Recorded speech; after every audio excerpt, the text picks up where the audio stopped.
Hola, ¿qué tal? Sean de nuevo bienvenidos a otra cápsula con su profesor Israel Dolarte Jorge. El día de hoy continuaremos el estudio del capítulo El enigma del capital del autor David Harvey. En la anterior cápsula habíamos platicado sobre cómo la economía y en específico la hegemonía de Estados Unidos se estaba tambaleando desde mediados de los 80s. Harvey apunta que la burbuja de las subprimes no es un fenómeno aislado, sino por el contrario, que se fue gestando mediante la explosión de varias burbujas a nivel mundial, como el efecto tequila en México de 1994, el efecto dragón de Asia de 1997-98, el efecto tango de Argentina del 2001, el efecto vodka de Rusia y, bueno, al final esto parece una fiesta, creo, y en el 2001 la bancarrota de la empresa Enron. Todos estos elementos que parecerían aislados porque pues ocurren en lugares muy distantes de Estados Unidos, la verdad es que no es así. Son el producto de toda una serie, el producto de una tendencia de dónde van migrando los capitales golondrinos y a dónde llegan generan principalmente inestabilidad. Es la historia, dice Harvey, del riesgo moral. Busquen de tarea qué es esto del riesgo moral para que entiendan un poco más a la conclusión a la que llega. En Estados Unidos, entonces, dice él, llevan aproximadamente 30 años, desde la década de los 70, en una política de contención salarial. El objetivo, pues claro, es controlar la inflación. Mediante el control de los salarios se controlan los precios de los productos, que al final es el objetivo de la escuela monetarista, ustedes recordarán. Los que iniciaron este embate, los que iniciaron este tipo de política, son, o los podemos localizar en esta década, personajes como Margaret Thatcher en Inglaterra y Ronald Reagan en Estados Unidos. Vean esta película, Billy Elliot, creo que les va a gustar, para que ustedes se puedan contextualizar cómo era la economía y cómo era el sentir, cómo era las necesidades que tenía la masa obrera en ese entonces y cuál fue la respuesta de los políticos de la época. México no quedó exento. Aquí, en la década de los 80s, principios de los 90s, fueron los gobiernos tecnocráticos, liderados principalmente por Miguel de la Madrid y, perdón, por supuesto, Carlos Salinas de Gortari, quienes aceleraron, o quienes pisaron, perdón, el acelerador de las políticas neoliberales. Por su parte, Chile también lo hizo en Pinochet. Los capitales entonces se trasladan a zonas donde pueden encontrar las peores condiciones laborales. O sea, se trasladan a zonas donde la masa proletaria, en términos marxistas, tiene menos capacidad política, está disgregada, no está organizada. Y se inaugura también, dice este autor, la era del automóvil global.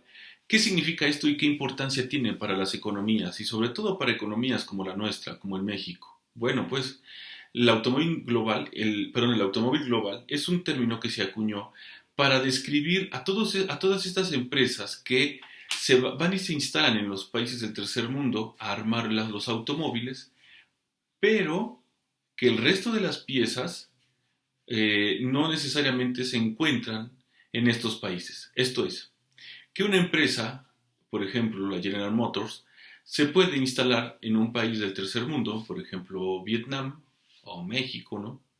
Pero bueno, Vietnam, pero las llantas, los parabrisas, los limpiaparabrisas, los retrovisores, todos y cada uno de los componentes se están elaborando en otros países. Es como si el mundo fuera un taller global. Ya no es la época del Fordismo, donde la General Motors en Detroit no solamente ensamblaba el coche, sino que esa misma empresa en esa ciudad elaboraba todas las piezas. No, ahora, ¿sí? Esta empresa, gracias a las tecnologías que se estaban desarrollando, puede estar produciendo todos y cada uno de sus componentes en diferentes partes del mundo. Y no es que General Motors, Volkswagen o todas estas empresas tengan muchas empresas pequeñas alrededor de la orbe, no. Lo que sucede es que ceden la construcción, el diseño, la elaboración de esas piezas a terceras empresas, es decir, el outsourcing. Y estas empresas se dedican precisamente a elaborar, por ejemplo, frenos. Frenos no nada más para Volkswagen, sino frenos para toda una gama de marcas de automóvil. Y entonces, esta empresa que produce frenos para todos los automóviles, le surte de frenos a Volkswagen, le surte de frenos a General Motors, le surte de frenos a diferentes marcas automovilísticas. Y lo mismo sucede con el resto de las autopartes. Varias empresas se encargan entonces de elaborar todas y cada una de las piezas y después le surten a la planta armadora, que por eso se llama así armadora, porque no es otra cosa más que ensamblar todas y cada una de estas piezas. Muchas veces, y eso es cierto, estas empresas periféricas se sitúan alrededor, físicamente hablando, de esta empresa nodal, ¿sí? Como hablando de un punto que junta a todos, ¿no? Pero también es cierto, como habíamos comentado, como había comentado, que estas otras empresas pueden estar en diferentes partes del mundo, ¿no? Esto es entonces el automóvil global. ¿Y qué implicaciones tiene para las economías, sobre todo economías como las nuestras? Bueno, pues que el resto de la economía, sobre todo industrial, se empieza a configurar de tal suerte que se pueda acomodar a las necesidades de esta empresa armadora, de esta empresa nodal. O sea, los parques industriales, y nosotros lo podemos ver para el caso de Puebla, que es de donde estoy grabando esto, los parques industriales se sitúan alrededor de la Volkswagen para, ¿sí?, proveerlo de diferentes materiales. Ok.